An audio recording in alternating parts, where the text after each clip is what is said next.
Oke, seperti ini metode penelitian ya. Jadi ada masalah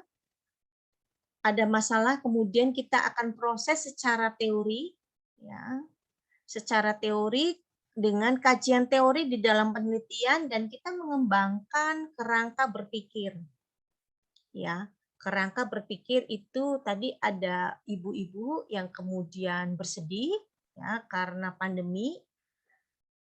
Masalahnya kan tidak sekedar ibu-ibu bersedih karena pandemi ya, tetapi ada persoalan berikutnya ya bahwa kemudian ibu tersebut misalnya secara ekonomi tidak bisa menghidupi, kemudian misalnya bisa saja menjadi beban gereja, bisa saja kemudian bila gereja tidak memberikan persoalan, ibu itu kemudian keluar dari gereja, berarti jemaat berkurang. Ya, kalau jemaat berkurang berarti mungkin saja pemasukan berkurang, ya, dan banyak persoalan yang bisa timbul dari hal tersebut. Ya, bisa saja jemaat kita kemudian lari ke gereja yang lebih misalnya menerima ya. Jadi kadang kita tahu bahwa pertumbuhan gereja di Indonesia sebenarnya segitu-segitu saja ya. Yang ada adalah cuman perpindahan gitu ya, perpindahan dari satu denominasi A ke denominasi B ya, karena tadi dari gembalanya, kemudian dari jemaatnya welcome ya, welcome dan memberikan solusi terhadap persoalan-persoalan yang dihadapi oleh keluarga sehingga kemudian keluarga berpindah gitu ya, seperti itu. Teman-teman bisa membuat satu penelitian kenapa misalnya tadi ya sama kayak saya orang HKBP tapi saya bergereja di GKI misalnya ya walaupun keanggotaannya tetap di situ. Dan banyak kalau di GKI itu banyak orang Batak yang sebenarnya dasarnya ya dilahirkannya dari HKBP. Tapi kenapa kemudian pindah ke GKI, kenapa pindah ke karismatik? Nah, ini teman-teman bisa membuat penelitian. Ya, apa sih yang terjadi di gereja tersebut ya sehingga tadi mereka berpindah. Nah, kemudian menjadi PR untuk HKBP bagaimana membuat satu pengembalaan supaya jemaat merasa diayomi gitu ya. Jemaat merasa diayomi, apakah ibadahnya misalnya musiknya jangan pakai organ saja misalnya seperti itu ya, ataukah liturginya lebih diperamai, ataukah perlu ada kunjungan-kunjungan jemaat dan sebagainya ya. Itu adalah metode ya, metode cara. Kemudian dibuatlah tadi ya, kita membuat hipotesis bahwa kepindahan jemaat HKBP misalnya ke gereja lain karena apa? Ya, teman-teman bisa mengeksplorasi persoalan itu ya, persoalan di dalam jemaat. Bagaimana jemaat tetap stay di situ, bertumbuh, berakar dan berbuah gitu ya. Kalau kita melihat kan kalau HKBP itu kan gereja yang base-nya adalah kesukuan ya. Jadi rata-rata ya orang Batak yang misalnya Batak Toba ya di HKBP, kalau Simalungun misalnya di PPS. Nah, harusnya mereka bisa menganalisa gitu ya, menganalisa misalnya membuat suatu SWOT, apa sih kelebihan HKBP, kekurangannya apa, dan bagaimana membuat jemaat bertumbuh, bertahan, seperti itu ya di dalam gereja. Ya, ini hanya saya kasih contoh saja. Melalui tadi kita melakukan coba kalau di dalam ini ada melalui percobaan gitu ya, pengumpulan data secara kuantitatif ya, kita akan menguji data, kemudian kita menganalisis data, kita menguji hipotesis, kemudian dapatlah kesimpulannya apakah kita menerima hipotesis atau menolak hipotesis.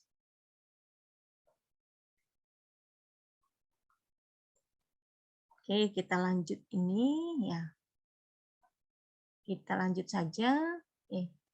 Mengapa kita perlu melakukan penelitian? Karena setiap penelitian ya diatur, ditentukan dengan sebuah desain ya yang akan kita terapkan. Objek atau masalah penelitian itu akan mempengaruhi pertimbangan kita di dalam menentukan pendekatan, desain atau metode yang diterapkan. tidak semua objek atau masalah di dalam penelitian bisa didekati dengan pendekatan tunggal, sehingga kita mungkin akan membutuhkan beberapa pendekatan ya, atau mungkin menggabungkannya supaya bisa menemukannya, ya, menemukan solusi tadi dari persoalan yang kita dapatkan. Bahwa secara umum pendekatan penelitian ya kita sering sebut dengan paradigma penelitian itu cukup dominan ya di dalam penelitian baik kuantitatif maupun kualitatif. Nah, kita ke sini. Definisi penelitian. Mengapa kita membuat penelitian? Karena tadi kita menemukan masalah. Ya, masalah. Apa masalahnya? Kita menemukan masalah bahwa pertumbuhan jemaat misalnya ya, pertumbuhan jemaat menurun ya. Apakah karena disebabkan oleh kepemimpinan gembala? Apakah disebabkan karena ibadah yang kurang meriah misalnya, ataukah ada hal-hal lain? Nah, kita bisa mencari ya, kita bisa mencari tadi membuat hipotesis kira-kira seperti ini bukan, kira-kira seperti ini atau tidak gitu ya. Kemudian kita membuat investigasi secara ilmiah ya. Apa itu investigasi secara ilmiah ya? Kita tadi meneliti, menginvestigasi secara terorganisir ya, karena kita di dalam lembaga akademik harus terorganisir ya, sistemik ya, tersistem, kemudian berbasis data, ya, bisa dikritik dan juga sifatnya objektif. Nah, dari hal ini kemudian kita mendapatkan solusi, ya, mendapatkan solusi dari permasalahan tadi. Berdasarkan apa? Tadi kita menginvestigasi ya dengan cara metode penelitian secara sistematis. Oke, nah ini tadi yang ditanyakan ya. Biasanya kalau kita di mahasiswa S1, kita tuh hanya membuktikan ya, hanya membuktikan satu masalah, kemudian kita mendapatkan hipotesisnya, kita menjawab hipotesisnya. Jadi sifatnya hanya eksplorasi saja. Ya, kalau mahasiswa S1 seperti itu, fenomena saja. Tapi kalau sudah ke mahasiswa S2 atau S3, maka yang dicari adalah yang dikerjakan adanya kesenjangan penelitian, ada research gap. Ya, dari penelitian sebelumnya apa? Ya, penelitian yang kita pelajari yang sedang kita kerjakan apa? Pasti ada gapnya. Ada perbedaan ya antara penelitian sebelumnya yang disebut dengan literatur research ya. Literatur review, ada penelitian sebelumnya tentang satu hal, kemudian kita buat penelitian kita, lalu apa sih yang membedakan penelitian kita dengan penelitian sebelumnya? Jadi misalnya mengenai hal yang sama, ya pasti tentang hal yang sama, kita mencari, kemudian apa sih perbedaannya? Oh, perbedaannya adalah yang kita kerjakan, ya mengenai kita mengecek pertumbuhan jemaat, misalnya terhadap kepemimpinan gembala berpengaruhkah pertumbuhan jemaat ya terhadap kepemimpinan gembala. Ya, kita melihat kesenjangannya. Di apa bedanya? Misalnya di S2 ini kita harus melihat gap-nya. Oh, waktu zamannya pandemi ya di mana orang datang secara onsite ke gereja pasti ada berbeda touch-nya ya. Feel-nya berbeda, soul-nya berbeda. Yang dirasakan pasti berbeda ketika kita beribadah di gereja, kemudian kita bertemu dengan jemaat yang lain, kita ketemu dengan Pak Gembala, kemudian Pak Gembala menyapa kita, ya, memberikan sapaan gembala, dengan yang sekarang, di mana Pak Gembala tidak mungkin ya bertemu dengan kita, ya kalau misalnya kita tiap minggu bertemu dengan beliau, kemudian sekarang kita tidak bisa bertemu, ya kita bertemunya di tadi di gereja YouTube ya, on screen, online. Nah, apakah ini berbeda? Nah, teman-teman bisa mencari ya, karena ini tadi perbedaan rasanya pasti kan berbeda ya. Makanya tidak heran ketika Natal dan Tahun Baru kemarin ya begitu pencabutan PPKM yang tidak jadi, semua langsung berbondong-bondong ke gereja. Kenapa? Ya kan tadi kerinduan untuk onsite, untuk datang. Sebenarnya apa bedanya sih kita beribadah di rumah sama beribadah di gereja? Kalau beribadah di gereja kita ketemu orang dong, pasti ada perasaan, ada feel tadi yang berbeda ya. Kita dikuatkan, gimana kabarnya? Ketika kita ditanya kabar saja rasanya kita lebih senang gitu ya, daripada misalnya di chat terus kemudian hanya diketik gitu ya, apa kabar Bu gitu ya. Hanya seperti itu. Nah, rasanya akan berbeda. Nah, ini kita akan melihat ya, research gap terhadap tadi ya masalah. Kemudian kalau S3 yang ini juga ada kesenjangan teori ya. Kesenjangan teori, jadi misalnya ada satu teori yang kita merasa bahwa teori ini sudah tidak berlaku. Ya, bahwa jemaat misalnya bertemu atau tidak, jemaat dengan gembala, loyalitas itu tetap ada, misalnya loyalitas jemaat, bahwa selama pandemi loyalitas jemaat tidak berkurang. Taunya dari mana? Ya persembahannya tidak berkurang, misalnya seperti itu. Kemudian dari pertemuan-pertemuan online mereka selalu datang. Ataukah dengan pertemuan online ini justru orang semakin banyak, karena kan lebih mudah ya, kalau dulu kita harus menyiapkan diri untuk datang ke gereja, tapi sekarang kita tidak perlu. Ya, maksudnya tidak perlu harus mengeluarkan banyak waktu kita ke gereja ya, ongkosnya, transportnya, waktunya sangat efektif sebenarnya kita ibadah secara online kan, kalau kita bicara waktu gitu ya, sangat efektif gitu. Tapi rasa kita bertemu dengan jemaat, dengan Bapak Gembala ya, dengan pengerja yang lain gitu ya, pelayanan kita pasti akan berbeda. Nah, ini teman-teman bisa membuat ini sebagai masalah gitu ya, masalah di dalam penelitian.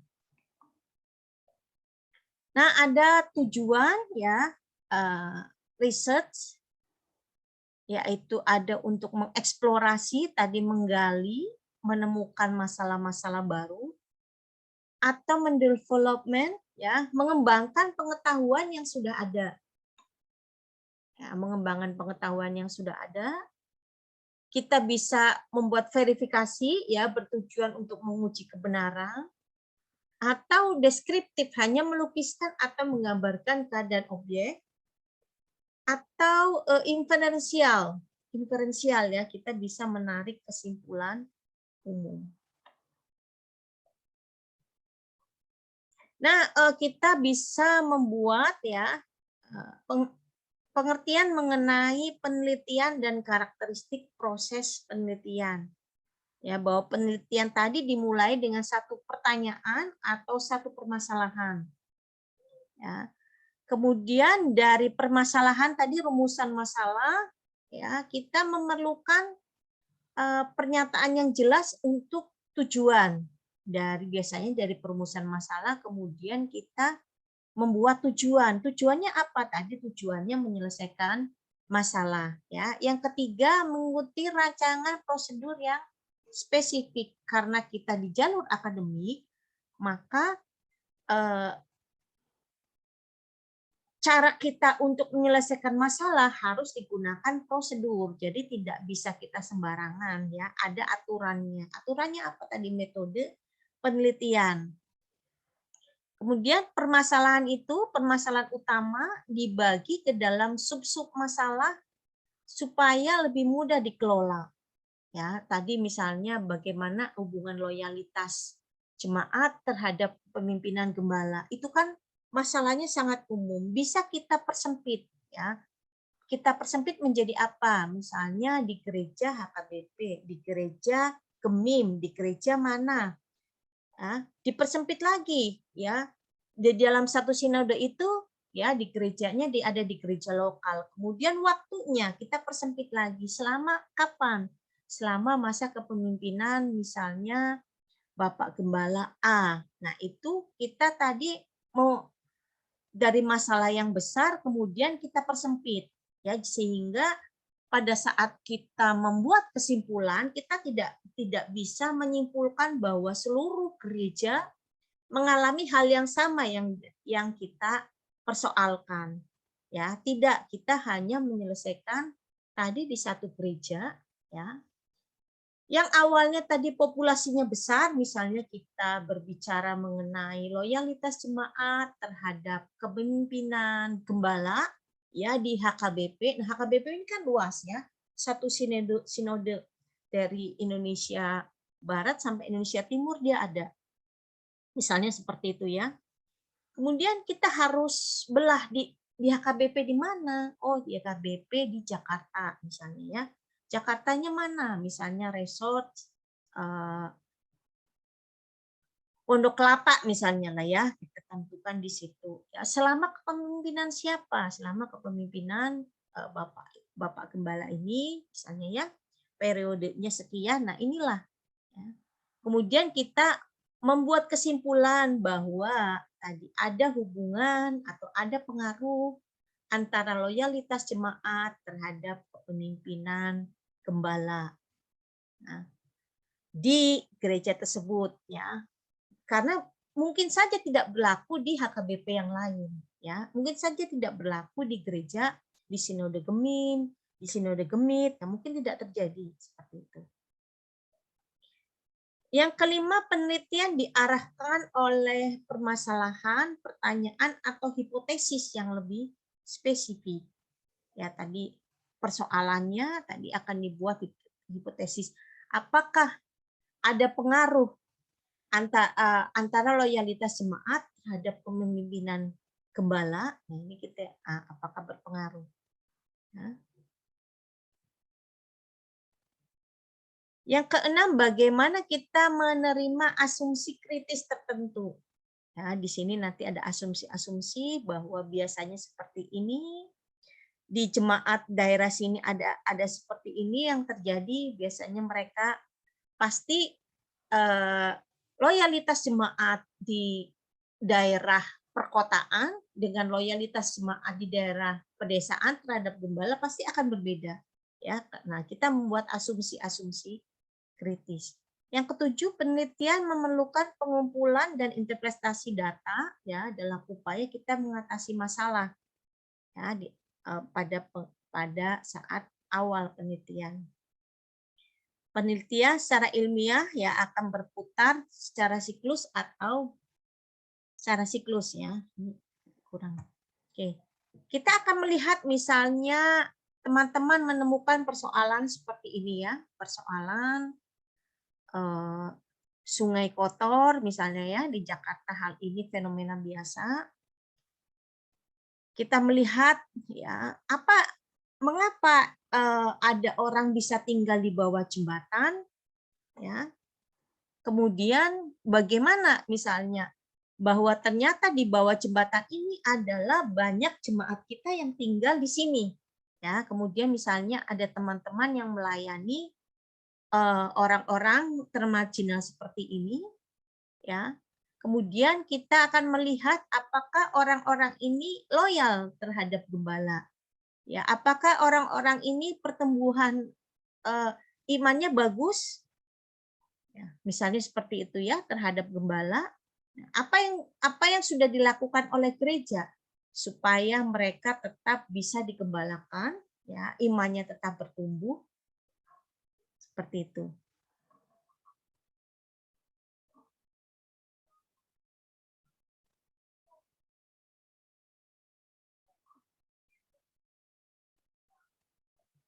Nah, siklus masalah ya, kita misalnya ada tadi persoalan di masyarakat, kemudian kita membuat prioritas dalam penanganan masalah. Masalah-masalah itu kan banyak ya, tadi diceritakan oleh Justisia ya. Oh, bingung Bu, kan banyak banget gitu ya. Kita ambil yang persoalan, ya, persoalan yang menjadi prioritas. Ya, persoalan kan banyak ya, persoalan yang banyak. Kemudian kita bedah, kita ambil prioritas, kemudian kita buat penelitian, bagaimana kita memahami masalah lebih baik sehingga kita memberikan rekomendasi dalam menyelesaikan masalah, ya, sehingga kita memberikan solusi. Biasanya penelitian yang baik ya, berangkat dari masalah, tetapi yang lebih baik adalah berangkat dari potensi masalah. Kalau kita melihat COVID-19, teman-teman melihat sebagai masalah atau sebagai potensi?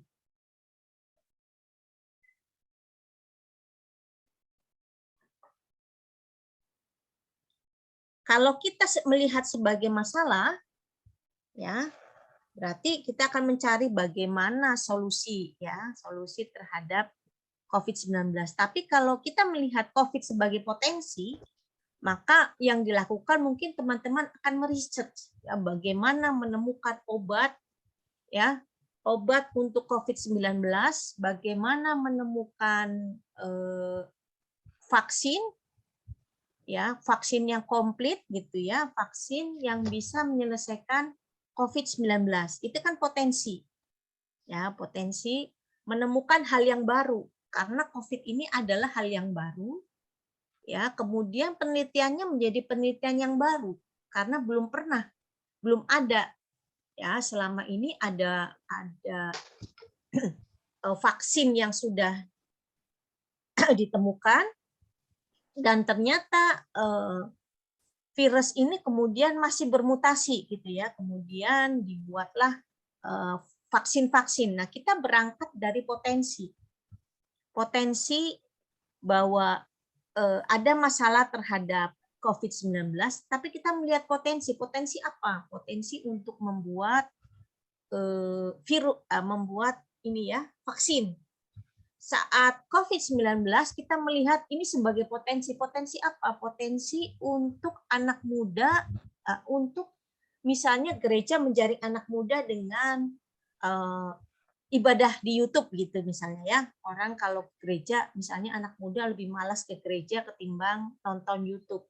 Tetapi ketika kondisi pandemi, oh ternyata anak-anak muda ini lebih concern gitu ya terhadap ibadah tetapi online ya, sehingga sekarang bermunculanlah banyak gereja-gereja online ya, tinggal dipilih yang mana suka. Toh gembala juga nggak tahu kan saya gereja di mana, seperti itu ya. Itu potensi bagaimana gereja melihat, oh iya ini potensi bisa kita bikin, tadi saya cerita hybrid. Jadi ada ibadah onsite yang terbatas misalnya untuk 50% total jemaat, tetapi kita tetap menyediakan ibadah secara online. Kalau dulu ada ibadah online sampai sekarang masih ada ya di radio. Nah, sekarang online-nya secara di streaming ya, streaming YouTube. Nah, ini potensi kalau kita bisa melihat COVID sebagai satu potensi. Bahwa misalnya dengan adanya COVID ini, jemaat misalnya di dalam keluarga makin mesra. Kenapa? Ya jemaat kan nggak boleh kemana-mana, jadi lebih banyak di rumah. Nah, kita bisa melihat ini sebagai potensi.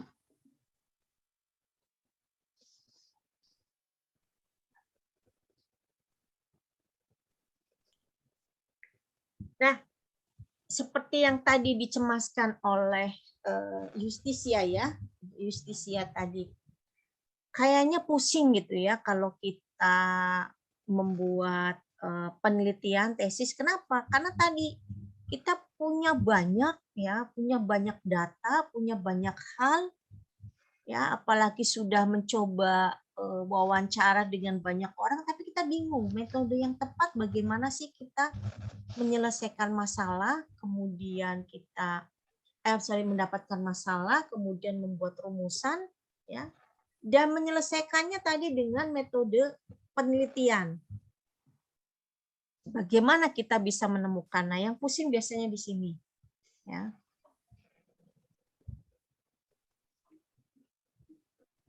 Bahwa masalah penelitian ini ada kalau kita ya dibekali teori, misalnya kita melihat rendahnya produktivitas karyawan ya yang diduga misalnya diasumsikan ya disebabkan oleh rendahnya motivasi kerja. Ya, jadi produktivitasnya rendah karena orang kurang termotivasi. Ya, betul atau tidak? Misalnya seperti itu ya, kita melihat pengaruhnya.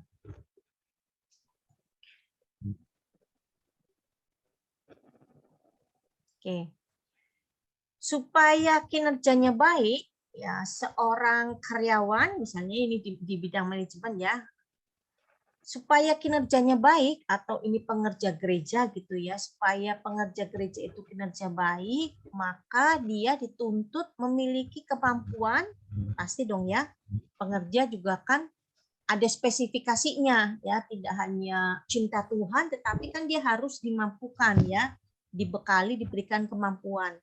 Tetapi kalau hanya dibekali kemampuan, ya tidak ada motivasi, tadi motivasinya melayani Tuhan di dalam gereja. Nah, apakah kinerjanya bisa baik? Ya, bisa saja dia menjadikan gereja sebagai ya kayak tempat kerja biasalah. Pokoknya saya kerja dari jam 9 misalnya atau dari jam 9 sampai jam 3 sore di gereja. Tanpa punya motivasi, apakah kinerjanya tetap bagus? Apakah dia bisa menyelesaikan misalnya tugasnya pengerja gereja, menyelesaikan administrasi gereja, ya, kemudian mengatur jadwal pendeta, kemudian mengatur misalnya ibadah-ibadah online, apakah dia bisa tetap menampilkan kinerja yang bagus kalau misalnya motivasinya tidak ada, ya. Jadi kita akan melihat apakah ada pengaruh antara kemampuan, capability, motivasi pengerja gereja terhadap kinerjanya.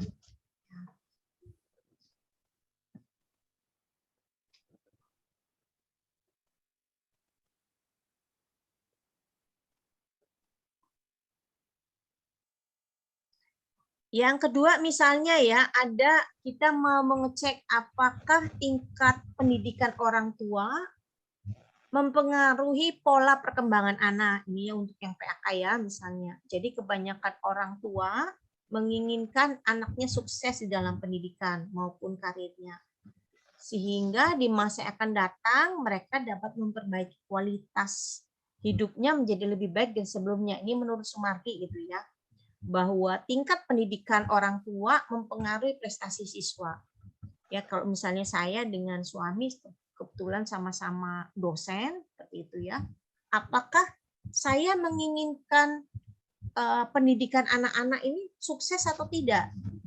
Atau justru sebagai dosen yang punya pengetahuan, punya pengalaman, saya akan membebaskan anak-anak untuk memilih karirnya misalnya ya. Apakah seperti itu? Ataukah justru orang tua yang pendidikannya misalnya hanya di maksimal di SMA, tetapi menginginkan anaknya bisa kuliah gitu ya, karena dia biasanya kan orang tua kalau ingin anaknya di atasnya dia seperti itu ya, ingin anak atasnya di atas dia. Justru kalau anak-anak yang punya orang tua yang pendidikannya tinggi biasanya lebih stres ya, betul nggak? Karena kan standarnya lebih tinggi gitu ya, berbeda dengan anak-anak yang misalnya orang tuanya pendidikannya hanya sampai SMA. Nah, kita bisa teliti ini. Ya, kita bisa teliti. Jadi tingkat pendidikan orang tua ini kita anggap sebagai variabel X, variabel yang independent ya. Yang variabel bebas. Apakah berpengaruh terhadap prestasi siswa? Ya, prestasi siswa kita anggap sebagai variabel Y atau variabel yang dependent, tergantung. Seperti itu ya. Contoh lagi, apakah lingkungan belajar sekolah ya yang merupakan tadi keseluruhan benda hidup ataupun mati di dalam satu pendidikan formal, misalnya SMP atau SMA yang teman-teman ingin teliti ya, itu dapat membantu siswa mengembangkan potensinya.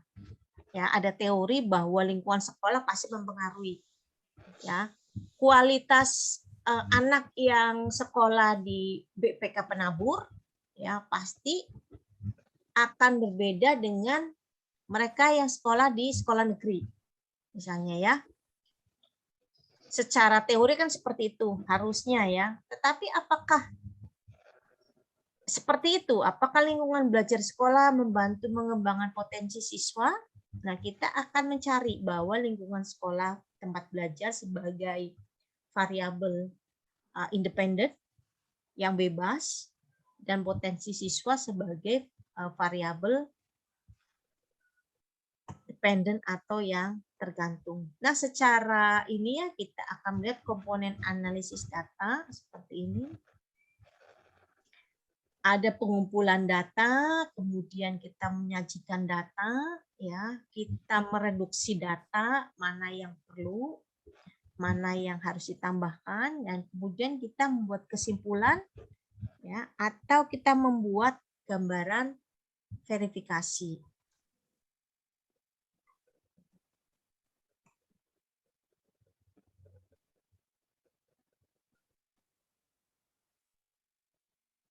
Nah, ini adalah alur, ya, alur di dalam step-step di dalam survei. Jadi kalau kita menggunakan metode survei, contoh ya, kita menentukan tujuan penelitian, kemudian kita melakukan research, kemudian diambil samplingnya, ya, diambil samplingnya karena tidak bisa kita meneliti tanpa sampling. Kenapa? Karena kalau kita meneliti populasi secara keseluruhan, maka kita akan perlu waktu yang sangat lama. Misalnya kita akan meneliti tadi loyalitas jemaat terhadap kepemimpinan gembala di HKBP di seluruh Indonesia. Wah, itu setengah mati. Sampai kapan kita akan selesai ya? Kita harus menghitung total populasi anggota jemaat HKBP seluruh Indonesia. Ya, maka yang kita lakukan adalah kita mengambil sampling. Ya, HKBP di mana? Misalnya di daerah perkotaan. Di daerah perkotaan pun di mana? Misalnya kita ambil 1 atau 2 resource misalnya ya. Kita ambil kota ya, misalnya di kota Bogor gitu ya. Di daerah mana yang kita ambil samplingnya? Ya, misalnya resort A, resort B, resort C, cukup 3 resort misalnya. Karena di Bogor ada 3 resort. Dari resort itu pun kita tidak ambil semua 3 ini, tidak kita ambil seluruh total jemaat, tidak ya, kita hanya sampling. Misalnya di jemaat resort A ya kita ambil 30%, resort B kita ambil 30%, resort C 30% dari total sampling yang kita ambil. Setelah itu kita membuat struktur ya, struktur untuk tadi mesurvei, kita membuat dalam bentuk pertanyaan-pertanyaan, ya, kita sudah membuat pertanyaan-pertanyaan yang secara terstruktur. Kemudian kita melakukan interview, ya. Setelah kita melakukan interview, kita bertanya terhadap jemaat tadi, ya, loyalitas jemaat, ya. Kita membuat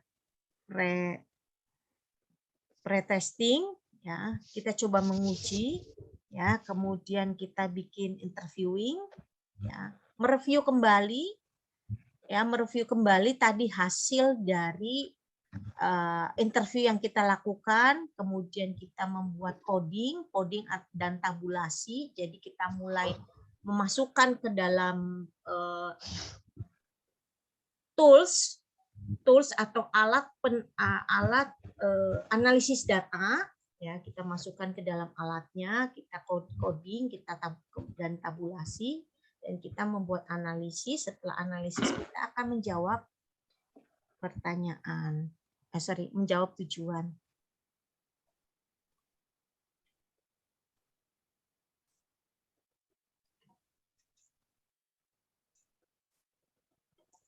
Oke. Terakhir. Kita akan belajar nanti mengenai metode ada kuantitatif. Ya. Ada kuantitatif, jadi metode kuantitatif ini, ya, ini yang biasanya dihindari oleh teman-teman di teologi. Kalau kuantitatif kita akan ketemu toolsnya pusing ya, pusing. Kenapa? Karena pakai statistik, ya. Jadi yang dilakukan di metode kuantitatif adalah kita membuat pengukuran, ya, kita membuktikan ya, hipotesis, kita membuat hipotesis dan membuktikan. Apakah kita menerima hipotesis atau yang kita menolak? Apa yang kita terima atau kita tolak, misalnya teori yang sudah ada, ya, atau teori yang sebagian baru, ya, atau semua pemikiran baru. Nah, ini yang dilakukan oleh metode kuantitatif, ya, dengan tadi toolsnya, dengan tools statistik.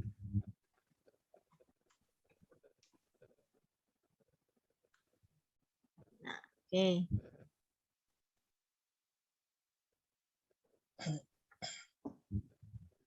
Level dalam judul penelitian kuantitatif, ya, ada deskriptif, komparatif, asosiatif, komparatif asosiatif, ada struktural, ya, nanti saya akan menjelaskan di materi berikutnya.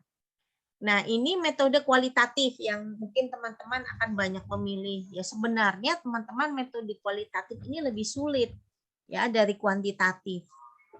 Kenapa? Karena kita harus mengeksplorasi, kemudian kita harus menemukan. Kalau di metode ini kuantitatif, kita itu sebenarnya hanya membuktikan hipotesis dari rumusan masalah, ya, tujuan, kemudian kita membuat hipotesis. Membuat hipotesis, setelah itu kita membuktikan, terbukti hipotesisnya kita terima atau hipotesisnya kita tolak. Kalau kualitatif, ya, kita mengeksplorasi, kemudian kita menemukan, ya, mengeksplorasi, menemukan itu sebenarnya satu seni, ya, seni yang satu seni yang luar biasa gitu, ya, mengeksplorasi kemudian menemukan sesuatu. Nah, di saat kita membuat penelitian secara kuantitatif, maka ketika ada 5 orang melakukan hal yang sama, ya, dengan sampel yang sama, dengan tempat yang sama, hasilnya biasanya tidak akan jauh dan pasti akan sama karena kuantitatif. Tetapi ketika ada yang melakukan penelitian dengan metode kualitatif, ya, mengeksplorasi, menemukan, maka dari 5 orang peneliti akan mengeksplorasi hal yang berbeda. Ya. Misalnya pada saat kita melihat gambar ini tadi, ya. Pada saat melihat gambar ini, maka orang sosial akan melihat bahwa mereka harus diberdayakan. Bagaimana caranya, ya, misalnya berharap Pemda memberdayakan mereka. Tetapi ada yang melihat ini bagaimana dari sisi lingkungan hidup ini tidak baik untuk kesehatan, ya. Bisa saja orang melihat bahwa jembatan ini, ya, harus diperbaiki, ya. Ini harus diperlebar, ya, supaya sarana prasarana infrastruktur di daerah sini bisa berjalan lancar, sehingga ekonomi orang-orang di sekitar sini bisa berjalan dengan baik, ya. Artinya dari fenomena ini kita akan menemukan tadi, mengeksplorasi hal-hal yang berbeda, ya. Kalau orang dari sisi kesehatan tadi melihat sisi kesehatan, kalau kita dari teologi, kita akan melihat dari sisi teologi bagaimana caranya orang hidup, ya, keluarga seperti ini. Apakah keluarganya bahagia? Nah, kita akan menemukan hal-hal yang berbeda dari masing-masing cara pandang. Itulah kenapa saya mengatakan bahwa metode kualitatif tadi sifatnya mengeksplorasi, ya, eksplorasi kemudian menemukan. Ya, menemukan apa? Menemukan hal yang berbeda, hal yang baru dari fenomena atau dari masalah tersebut.